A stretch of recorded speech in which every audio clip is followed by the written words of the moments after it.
Hi, I'm Rahel Philipose and you are listening to Three Things, the Indian Express News Show. In this episode, we talk about the 18th round of military talks between India and China. We also talk about how victims of a hysterectomy racket in Karnataka are coming together against Chief Minister Basavaraj Bommai. But first, we talk about Chhattisgarh. On Wednesday afternoon, 10 Jawans of the District Reserve Guard and their driver were killed in a Maoist attack in Chhattisgarh's Dantewada district. The Jawans were travelling in a van at the time and were returning from a security operation in the area. This was the biggest Maoist attack against security forces in the state since the Bijapur attacks in 2021, in which 22 personnel were killed. In this segment, the Indian Express's Deeptiman Tiwary joins my colleague Shashank Bhargava to talk about what happened and why the state is prone to such attacks. Deeptiman, begin by talking about what led to this attack. What do we know about what happened on the ground? Okay, according to Chhattisgarh police, this attack happened at around 1 p.m. in the Aranpur area of Dantewada in Chhattisgarh. And on April 25, that is the day before the attack, the police had received information that there was some Maoist presence in Darbha area of the region. And so a large contingent of DRG, it's a local force raised by the Chhattisgarh police from local tribal population with local knowledge and terrain, language, they understand. So they are all mostly tribals or former surrendered Maoists. This team led on April 25 night for an operation, and it reached the place where Maoists were suspected to be hiding. It is reported that there was some brief gunfire also in the night, but then Maoists managed to escape after that. And then this team was returning the next day. Now, it is suspected that probably the information about their movement got leaked. And while they were returning, so near there is this area called Aranpur, where an IED was probably through a foxhole operation was planted under the metal road. And when one of the cars in the convoy was passing through that, this was exploded through a command operation where, you have to be present at the spot to explode this bomb, which is called a command operation. And it is suspected that at least 50 to 60 kg of explosives were there in the bomb because of the damage that the vehicle has suffered. It has been blasted to smithereens. And according to police sources, all the occupants of the car, that is 10 security personnel and one civilian driver, they all died on the spot because it was such a massive blast. It has left a 10 to 12 feet crater in the road, which is around 22 to 24 feet wide. That's how massive the blast was. And is this in keeping with how Maoists usually attack security forces with large amounts of IED? See, the classic Maoist attack is generally of an unsuspecting vehicle passing through the road which gets blasted by an IED, and then it is followed by gunfire so that anyone who has survived the blast is also killed. And then the Maoists obviously loot the guns that are there with the Jawans and take away. Sometimes it also happens that if, like when there is security for road construction or something, so then you're not moving on vehicles, but you're stationary. So then there are jungle ambushes which happen through gunfire. But yeah, this is one of the classic Maoist ambushes. Now, Deeptiman, you write that this attack fits in with the Maoist strategy of increasing their activity and attacks during the summertime. Could you talk about what is the reason for that? Why does this happen a lot more in the summer? Okay, Maoists have something called Tactical Counter-Offensive Campaign. This starts every year in February and ends in June. The basic aim of TCOC is to heighten military activity at a time which is conducive to such operations. So the aim is to inflict maximum casualties on security forces during this period. Why this is done only between February and June is because this is the drier month in the jungles. Once it begins to rain, then the nallas begin to overflow. It becomes difficult to cross them. So cross-country movement becomes very difficult. Then there is tall grass. So the visibility is reduced to like 5 meters or something. So you can't see who is coming, who is going. So it becomes dangerous for both security forces and Maoists to operate at that time operationally. So they all get relegated to their camps. In fact, security forces also do not conduct operations after June. because it becomes very difficult and it's dangerous because it's Maoist core area. They have the advantage and you're getting into their core area. If your visibility is less, you're going to be a sitting duck. In fact, all major Maoist attacks, beginning from the 2010 Chintalnar massacre where 76 CRPF personnel were killed, all have happened in this period. This is the time when they assert their military strength because through the winter and the rains, they have recouped, regrouped, done their planning and everything. And then they launch these attacks in these months because of conducive atmosphere and terrain facilitation. And Deeptiman, we earlier mentioned that this is the biggest Maoist attack in the state since what happened back in 2021. Now, when we look at such attacks across the country, do we find that such left-wing extremism has gone up over the years, or has it actually come down? See, if we remember, Prime Minister Manmohan Singh in April 2006 had called Maoist problem as the single biggest internal security challenge for the government. So since then, government has been making a concerted effort to stamp out Maoist violence from the country. And over the years, security forces have been very, very successful in doing so as well. In fact, Maoism is already almost over from states such as Bihar, Uttar Pradesh. Andhra Pradesh was the first to drive out Maoists from its stronghold. Odisha has completely finished it, barring a few patches in Malkangiri, there is nothing left. Jharkhand, which was a hotbed of Maoist insurgency, has been free of any significant violent incident for almost 3 to 4 years. So West Bengal, from where Naxalism actually began, is completely free of any Maoist violence. So most states have actually succeeded in bringing down Maoist activity. So the result is that Maoist violence is now down by almost 77% compared to 2010 and now 2022 data if you look at. In fact, now even killings are down by almost 90%. So deaths are down by 90%. So overall, on the national scene, we are doing very well as far as containing the Maoist problem is concerned. But the problem continues to persist in Chhattisgarh, which continues to have a very large share of Maoist attacks, almost more than 1/3, and almost 90% of all killings.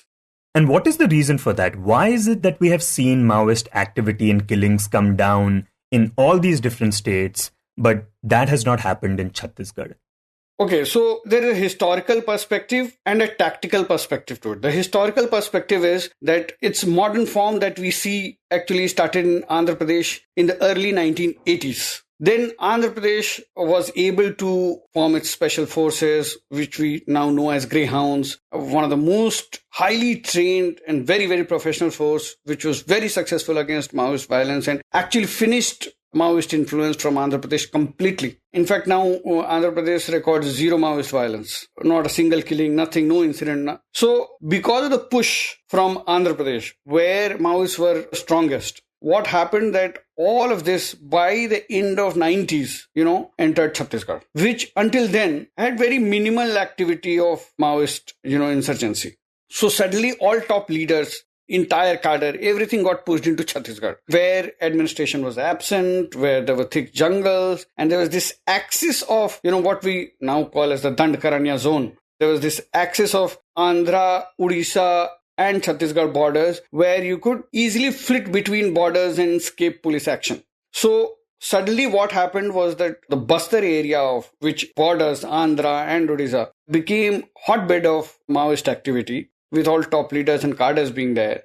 And because the administration and security infrastructure was already absent there, so it became very easy for Maoists to concentrate there and, spread their activity from there. So from early 2000, Chhattisgarh became the center of Maoist activity. So it entered the state late, so the state also reacted late. Okay, so this is the historical perspective where we note that Maoists came into Chhattisgarh from Andhra Pradesh. But what is the tactical reason for the attack still happening there? See, let's remember the basic principle of countering Maoist violence is that the state police has to take the lead. Because it is the state police which has local knowledge, local understanding of terrain, geography, language, culture, and can interact with the people. in a central force, people keep coming on deputation and going out. Somebody who belongs to Bihar, has served in Kashmir, gets posted in Chhattisgarh. He knows absolutely nothing. And by the time he comes to know a few things in 3 years of deputation, he goes out. So central forces will always be at disadvantage despite all the equipment, guns, training. It is the local force which has to lead. And let's remember, be it West Bengal, Andhra Pradesh, Jharkhand, Bihar, any of these states which have finished Maoism in their state have done it through creation of special forces from the state police and not over dependence upon central forces.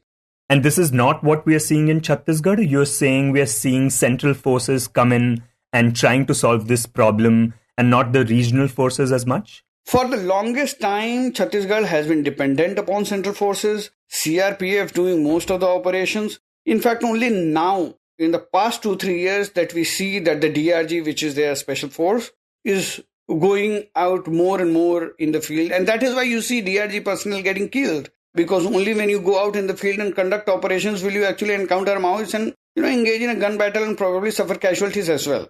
So it has started now. It's late, but better late than never. So for the longest time, actually, Chhattisgarh police actually did not take the lead in countering the Maoist problem, which has started now. So hopefully it will show results in another, say, 5-10 years. And Deeptiman, could you talk about what has been the central government's approach to the situation in Chhattisgarh? What are the other ways in which it has been trying to solve this problem? Look, historically, it has been the center which has pushed the states to take action. Okay, be it from the UPA time to the NDA time, there has been a concerted effort and a real intent on the part of the government to finish this problem. So obviously, on two fronts, this battle has to be won. That is one on the security front and the other on the development front. Because if the development, if the roads, the hospitals, the schools are missing from these interiors, the administration is missing, obviously the Maoists become the state. In fact, one of the things with which the Maoists gain sympathy of locals is by distributing medicines, which is the primary job of the state. You're supposed to provide healthcare. So that has been the focus. And NDA government, when it came to power, has continued to push that, both development and security forces. So in Chhattisgarh, there has been a focus on building roads, building mobile towers so that, people are connected to the mainstream, and having mobile towers also generates technical intelligence. Okay, so people start talking over the phone and that can be tapped and information can be gathered from there. So all this has been happening. Center has also been providing assistance to the states through several schemes so that the local police can be strengthened, its intelligence network can be strengthened, it gets better equipment to fight Maoists, gets better training. So all that is happening, but at the end of the day, what will win the battle is the larger network of roads that we can create in these interiors, larger amount of state infrastructure that we can create, and how we can win the hearts of the people who are living in those areas and free them of the fear and the goodwill of Maoists. That is the bigger challenge.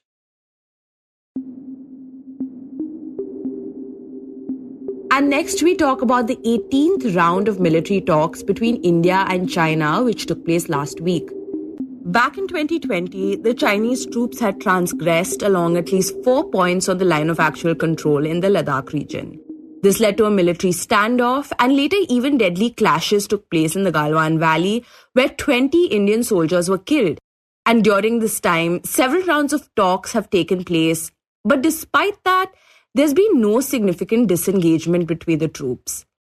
Though what's important to mention is that right after the latest round of talks got over, the Indian Defence Minister Rajnath Singh and his Chinese counterpart Li Shangfu met on the sidelines of an important security meeting, which is taking place in India right now. This is the Shanghai Cooperation Organization's defence ministers meet. And this was the first time Shangfu visited India since the Galwan Valley incident. And that's what makes the latest round of talks even more significant. To know more about the military talks, my colleague Utsa Sarmin speaks to the Indian Express's Amrita Nayak Dutta. Amrita, India and China had their 18th round of military talks last week. Can you tell us what India is aiming to achieve through these talks, or what does it want to come out of these talks? So, Utsa, as we know, India and China are locked in a military standoff since 2020.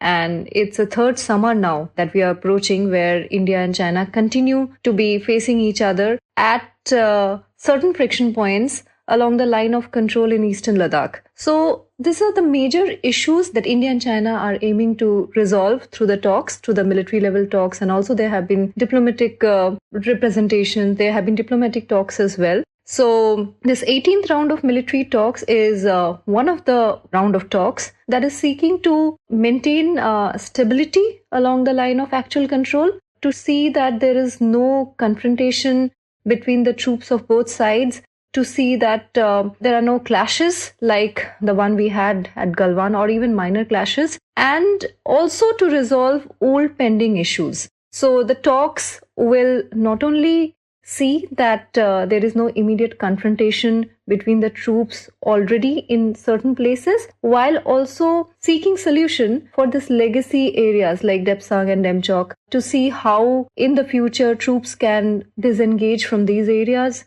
There is a resolution on ground, and also there is an overall de-escalation of troops. As you know, India and China have both pushed over 50,000 troops in the entire Eastern Ladakh region. So with the amount of infrastructure that both sides have built in these 3 years in this area, it is very difficult that there would be a complete de-escalation. However, some kind of de-escalation will be discussed in the upcoming talks as well. Okay, and have there been any significant outcomes from these 18 rounds of talks between the two sides? So in all this 18 round of talks, there have been several friction points which have seen some resolution with the creation of buffer zones. For instance, there was the north and south bank of Pangong Tso. Then there was the Gogra Hot Springs area. There were 2 petrol points over there. So there have been some resolutions in certain friction points which had cropped up after 2020. And there have been withdrawal of troops in these areas from both sides, and there was a buffer zone which has been created to ensure that there is no immediate confrontation in these areas. So these are some of the things that have happened in all the 18 round of talks, and it has also prevented any Galwan-like incidents, if you see. So various ministers, Defense Minister Rajnath Singh, Army Chief General Manoj Pandey, they have often mentioned that keeping the talks going is the only way forward, and that has been the case so far. Right, so basically what you are saying is that this has been a step-by-step process, and in the last 18 rounds, we have managed to create buffer zones. But of course, we have a long way to go before the military issues along the LAC are completely resolved, right? Absolutely. So the talks also talk about various confidence-building measures and increasing trust between the two sides. As you know, that there has been a trust deficit after the Galwan Valley clashes because troops were facing each other from both sides, and there could have been another round of confrontation, a smaller confrontation, but there could have been. So various these talks also ensure what are the different steps that both sides can do to build trust, to build confidence, so that the outcomes achieved in the talk in terms of disengagement from these friction points, they're adhered to. They're not really just spoken about and forgotten. So these are some things that the talks seek to achieve. But if you ask me whether there would be any forward movement in the immediate future in terms of all these legacy issues, that might take time because that is something that has been discussed for a long period of time. However, I would say that certain areas has seen, I would not say a complete resolution, but some resolution because buffer zones have been created on both sides, where both sides' troops cannot come beyond that point. Right, and Amrita, when you speak of legacy issues like the ones in Depsang Plains and Demchok, these issues basically have been there since before 2020, and they can only be resolved at the political level. And the 18 rounds of talks that we are talking about today, they only address the military issues that are there since 2020, right? Yes, if you talk about this 18 round of talks, yes, that has happened since 2020 to resolve the existing issues. The talks about legacy issues will continue, but it has to be political as well. And so there are certain friction points along the LAC, and Depsang and Demchok are among them. These are issues that has been there before 2020. So these are pre-2020 issues. So there are troops over there on both sides, and Indian troops cannot necessarily go and patrol the points at Depsang Plains which they used to do earlier because they are being blocked at a certain point by Chinese troops. So this has been the issue for a long period of time. And what India thinks is its area of patrolling and what China thinks it's their area of patrolling, they do not match. So as a result, where India used to go earlier for patrolling, that is not happening. And Depsang is one of the friction points. There is also Demchok, which is further south.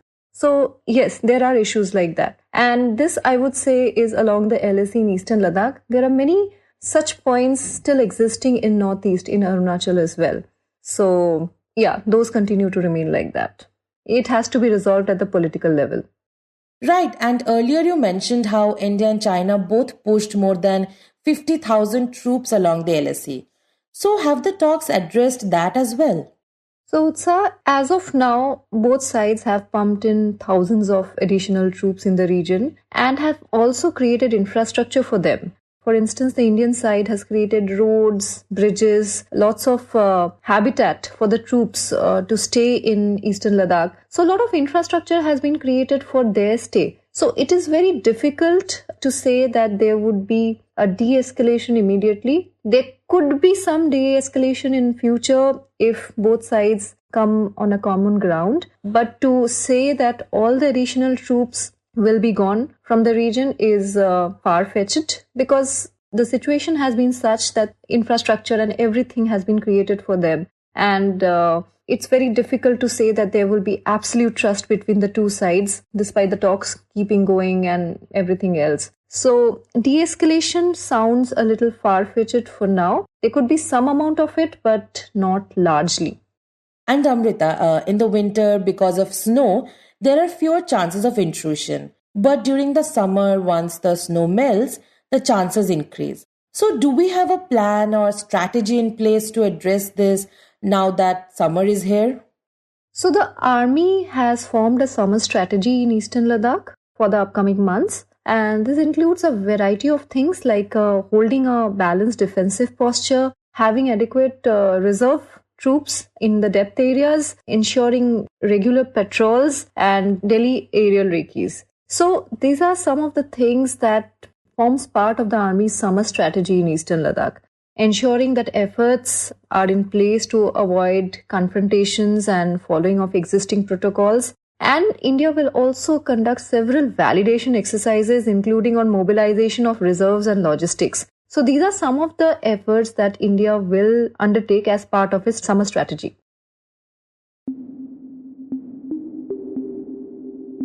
And in the end, we talk about how a new political candidate is planning to challenge Chief Minister Basavaraj Bommai in the Karnataka elections, which are scheduled to take place next month. In the state, Basavaraj Bommai represents the Shigaon constituency. This is a seat from which he has won the last 3 times. Now this year, Girish Diyar, a student union leader from the Banjara community, which is an ST community in Shigaon, has filed a nomination to contest as an independent candidate against Bommai. And hundreds of women from the community have decided to support Girish. The Indian Express's Akram met with the women when they were waiting for Girish to file his nomination papers. I go there and there are these women sitting there and I speak to them and they tell me that they're backing him because he's from their community and they're sure at least he will give them sort of justice that they require. Now the justice that Akram just mentioned is for making hundreds of women go through hysterectomies, which, in case you're not aware, is the surgical removal of the uterus. Turns out that between 2010 and 2017, more than 200 women from the Banjara community had hysterectomies done on the advice of just one doctor. Here Akram walks us through what had happened. So what these victims tell me is that there was this doctor and there was a pharmacy very close to the hospital. So this doctor used to make them undergo the procedure, the hysterectomy procedure, and get medicine from that pharmacy. And the medicine used to cost around 30,000 rupees. Basically, these women used to go to the doctors complaining of stomach pain or some other ailments. And he used to say, okay, you have to undergo this procedure or else it is very deadly to you or lethal. And these people, since it is coming from the doctor, they used to believe him. And that's how this racket happened over a period of 7 years. The number of victims, according to Banjara community, there was a survey carried out, it's around 268 or something. But the numbers, what these people say, are much beyond 500 or 1000. And in one case, there was an underage girl who was also asked by the doctor to undergo the procedure. And Akram says that the women could not afford the luxury of asking for a second opinion from a different doctor. These are rural economies, okay? They have to depend on these government facilities. It's not that the private facilities will give them a better service, but there is always room for racket everywhere. But for these women, this is where they get the information from. This is where they go for treatment all the time. So when there's a doctor who's telling you have to undergo this, they believe them. So I don't think they would afford it, first of all. And even thought of having a second opinion about what this doctor was telling them. And as we mentioned earlier, this went on for 7 years, and it was only in 2017 that people became suspicious of the doctor. Soon the entire racket came to light and the women demanded action against the doctor. But Akram has said that despite filing an FIR, the doctor was transferred to a different primary healthcare center in Karnataka, and till date he continues to work. There was also talks about handing over the case to CID. This is all back in 2017. But since this is happening much farther away from the center of administration, it does not come out as loudly or as frequently as we would hope it would come out. So as far as I know, nothing has happened to him till now. He's still working, he's still serving is what I hear. Now, during the entire time that the racket was going on, Bommai had been the MLA from Shigao. That's why the women back then had come together to ask Bommai for a compensation package. But unfortunately, these people say that petitions went unanswered. So they are basically not very happy about the state of affairs. And last year, these victims, along with some farmer organizations, they marched to Chief Minister Basavaraj Bommai's office in Shigao, and apparently the Chief Minister had promised them that they will be compensated. These people have been demanding a compensation package, whereas the government had assured them jobs, but they're not happy with the job package that the government offered them. They are demanding compensation for the damages caused to them. But after demanding compensation for the last 6 years, the women have now decided to support Girish Dr in their quest for justice. But Akram says there is very little chance of Girish actually winning from the Shigao constituency.